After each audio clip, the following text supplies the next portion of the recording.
All right. So today we're going to talk foreclosures. We were going to have a speaker, but we hadn't heard back from her. But I work a lot with foreclosures and a lot with investors. So this is actually something I feel incredibly confident to talk about. Does anybody here work with investors, foreclosures, short sales, or anything of that nature? No? All right. Well, then I'll probably hopefully teach you guys something interesting today, or not interesting because they're they're definitely fun. So I'm gonna share my screen with you guys. All right, so we're talking foreclosures. So like I said, I work with a lot of out of state um investors, and so I get the question a lot, and I don't know. I'm assuming a lot of you also get like your investors are like, oh, I want a foreclosure. Oh, I'm looking for foreclosures. Give me the list of foreclosures. Well, what we'll find out is, see if it'll let me go through this. South Dakota, I don't know if you see South Dakota there. We are number 50 in foreclosures, meaning there just aren't any. Um, for some reason, apparently that's the one thing we do right is we pay our mortgages. Um, and so when they're asking me for foreclosures, that isn't a list like I can just give them. And so I do a lot of work on trying to help people before they get to the actual foreclosure list. Is anybody here familiar with maybe HUD Home Store? Those are the ones that tend to get like listed on your MLS. There's like probably a few agents in your area. They list all of them. They're kind of a headache to get under contract. And there's like a whole process to even get under contract. And if you guys have questions on that, let me know. I have sold a few of those as well. They just, they're not that bad. They just take a little bit more energy and effort, and making sure that your clients know what they're getting into as they are putting an offer or going to look at a foreclosure like that. And a lot of people also think that you can't go FHA or you can't go like a first-time homebuyer loan. It is very possible to go first-time homebuyer and get inspections on some of them. On others, you cannot, but some. It's always just like a check mark here and there. If they're buying something already owned, REO or owned by the bank, it sometimes is possible, but it's like 50-50. And it will let you know in there if you can. What's nice as well if working with an investor is they actually kind of already do an inspection of some sort before they put it on the market. And so what you're going to look for is an attachment to their listing, and it's going to tell you if it's passed any of their tests. And the one test you're going to look for, especially in the Midwest, is the plumbing test, the plumbing pressure test. That is the one that 90% of the time fails. But if it has no toilets in it, because sometimes people just take the toilets out, that's the reason why it fails. So then you still don't know the answer to it. It's still a guess. But chances are, if it fails, that means there is a busted pipe somewhere in the walls. And then you would have to do an air pressure test after closing. So just little things like that of knowing that. But going back to the likelihood of foreclosures in your state, I tried to pull up different states here. I don't know if I missed a state for anybody who's with us here, but we're doing pretty good. Illinois, you guys are, it's a little rough. Um, Illinois and Indiana, 9 and 10, but those of us a little more west, we're doing pretty good on we have not many foreclosures. And these are based off of October 2024 numbers. You can get these month by month. You can kind of see where your state ranks, and it will tell you like where the most foreclosures that are happening and in what county as well. It'll break it down. If you guys have any questions, just yeah, feel free to shout them out as I went through this. So there's different processes of the foreclosure. When your client goes to closing, they're signing that super long mortgage usually, and that's what's held at the county. Um, our comp our most people here title companies, I think ever or title states except for James. I think you guys are an attorney state. Okay, so I think everybody else here's a title state. So when we're closing at title companies, so James, this might be a little different for you when it comes to foreclosures, just being an attorney state, but I think generally the timing is all the same. Um, so it's a 180-day redemption period. So this is when you're kind of, my favorite point is that 180-day pre-foreclosure. That is when I'm trying to help people avoid the official foreclosure period. Because what a lot of people don't realize is they actually probably have first more equity in their homes than they realize. So they can actually walk away with more money than if they were to go to foreclosure, they just lose everything. And they won't be able to buy a house between 3 and 5 years, depending on what type. And then, so there's pre-foreclosure. So that is before that 180 days. So it's just kind of like once they hit that 180 days, it goes to auction. Once it goes to auction, I'm actually going to show you guys. If you see if it will let me. Can you guys still see my screen if I move this around? I'm going to show you what we have. Um, every county is going to look a little bit different. If you can see, I go to the sheriff's sale a lot. Um, do you see me? Do you see me pulling this up? I don't know if you can see my screen moving. Okay. So this is ours. Think we're in South Dakota, so everything's about 20 years behind. Um, but so this is their mortgage foreclosures. So what I'm looking for here, these are the people who are going to go to auction. And so for example, this auction is Wednesday, February 26th, so today. And they're actually physically at the courthouse. That's how they're handled here. And their judgment amount is 333,000. So what I'm doing beforehand, and I'm pretty sure I already sent letters to all of these people, before they're in pre-foreclosure, I'm sending letters and reaching out to everybody in this pre-foreclosure process. I do believe we just looked it up. They're all also on Land Voice. So I'm sending a letter and we're also reaching out to them on Land Voice. So just to have, I personally like, I look at somebody who's in foreclosure, I'm trying to be very gentle with them because they're going through something difficult. And so I'm wanting to kind of take them a little slowly through this, but also there are deadlines. And so they have all 180 days from their auction date right here to fix it, to either come out of this foreclosure or they completely lose their house. Does that make sense? Okay. So then I'm going to show you the difference. So then we have mortgage foreclosure results. And so, for example, I'm gonna see if there's one that is, okay, this one's a great example. So this example, um, on the auction happened December 4th. Her judgment was 118,000 and they had a bid only up to 83,000. So what that means, if somebody is in this 180-day period, and so this Tucker Property Holdings, he's actually an appraiser here. He buys so many of these. If they buy them at auction, it does not mean it's theirs. The owner still has 180 days to come back and either sell the property or they can come up with the funds to get out of their foreclosure. And so technically in this situation, I would only need to come up with $83,000 because the bank okayed the bid of 83,000. And so, and same thing with this one right here.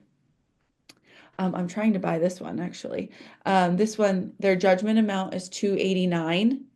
Nobody bid on this property because it's a pretty expensive one, but the bid by the bank was 286. So now I only have to come up with 286. I don't have to come up with their full judgment amount. I get really passionate about foreclosure, so sorry guys if this is like going a little fast. But just different things to look at when it comes to like going to your different results. You do have to go county by county. We have two main counties here. Um, our other county has zero foreclosures. This is our older county, so we just have a little bit more here. Um, any questions on going through these? And then another thing to point out here as you're looking at this, you can see, it'll probably be different based on your guys' website, who the lawyer is. If there's a property, like, and say you're helping a client, so you're representing somebody, somebody's called you, you're helping them, you can call the lawyer and get more information.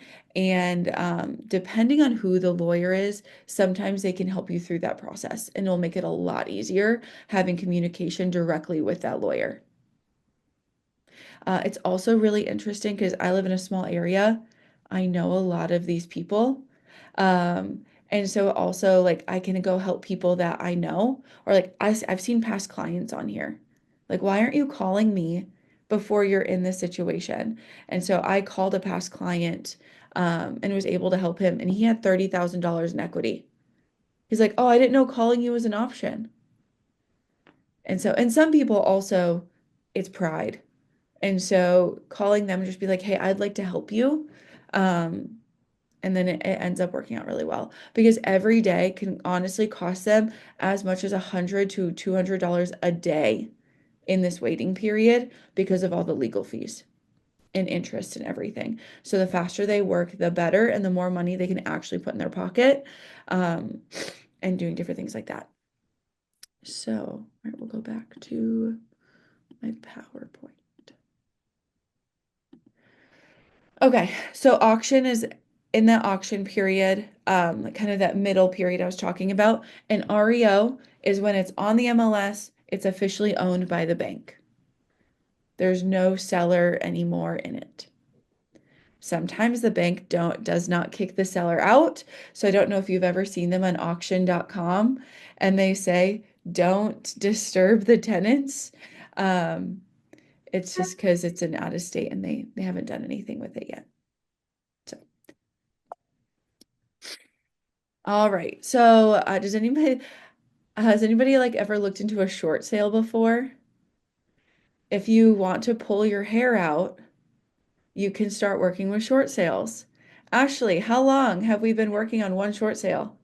I just gave up. Yeah, I think you were already working on it when I started a year and 3 months ago now, and they just, it was a pain. And I used to call the buyer every week to give him an update, and he got tired of me calling with no update too. So Uh-huh. me and him stopped talking weekly too. I was like, if there's a change, I will call you back. Yeah, it was. So short sales, what the biggest thing to understand here is that owner involvement. It is extensive. So I had a short sale, or not had a short sale. I had people reach out to me and they needed to sell their house, but they were completely under. And so I was like, well, our option here's a short sale. And I have worked with short sales before, but understanding that like your seller, what they did is they just packed up their car and moved to West Virginia the next day. I was like, you can't really do that. You need to stay here, and finish your property first. Well, the homeowner involvement in a short sale is incredibly high because with a short sale, like depending on the bank and how they file a short sale, they can buy a house immediately afterwards. If they can buy a house 2 years, like it's a much shorter time completion, to be able to go buy something. It has less hindrance on your credit, and it's kind of I don't want to say it's cleaner because it's definitely harder, but like the owner involvement is very high. Owner and agent, like it's a lot of work. Um, and I charge higher percentage on my short sales, and depending on the bank, they will not pay you a higher percentage.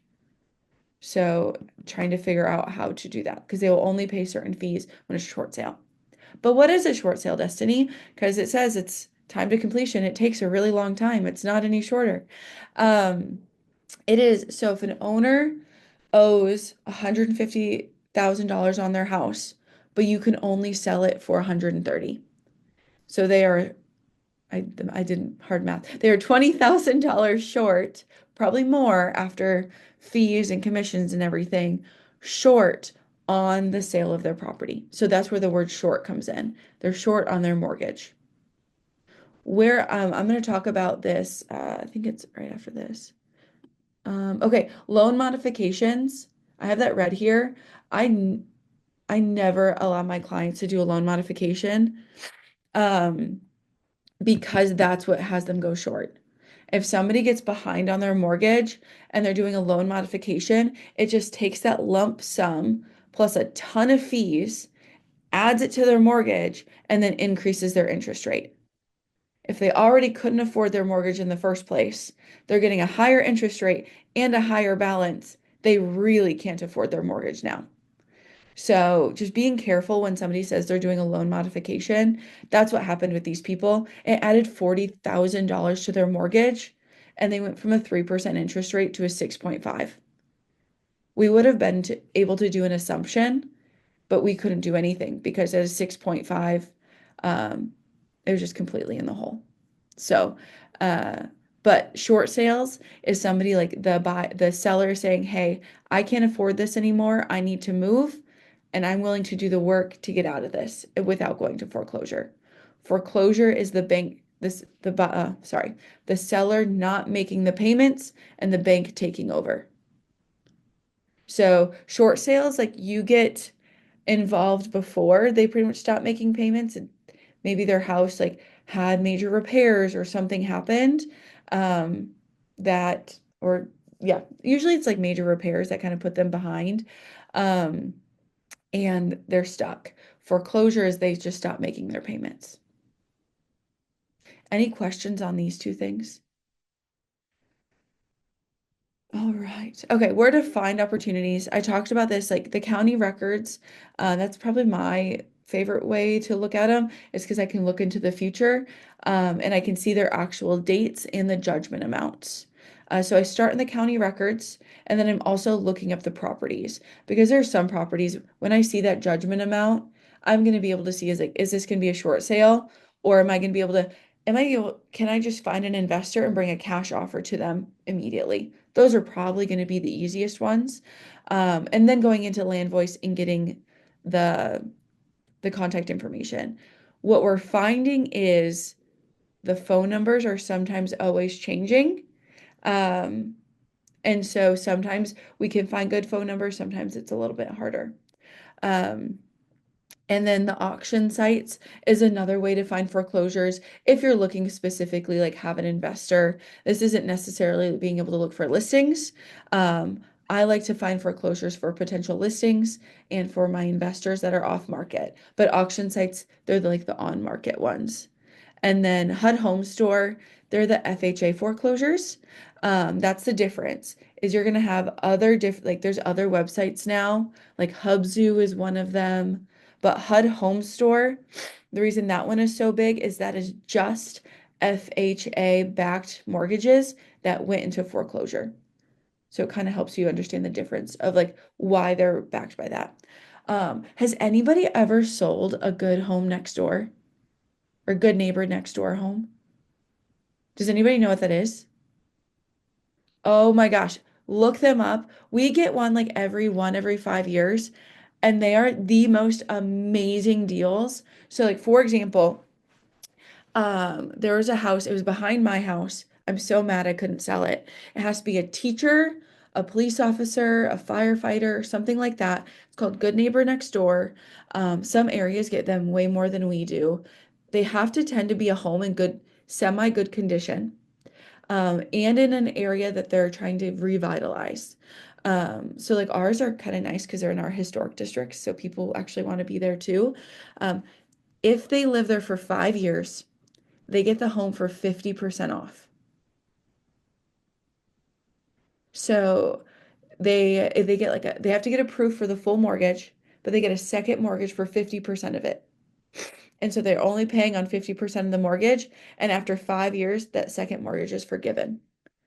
So like this one house that was just for sale around Christmas here, it was the first one we'd seen in 5 years. They would have gotten this 2,500 square foot home with a two-car garage for $100,000 and easily a $300,000 home after.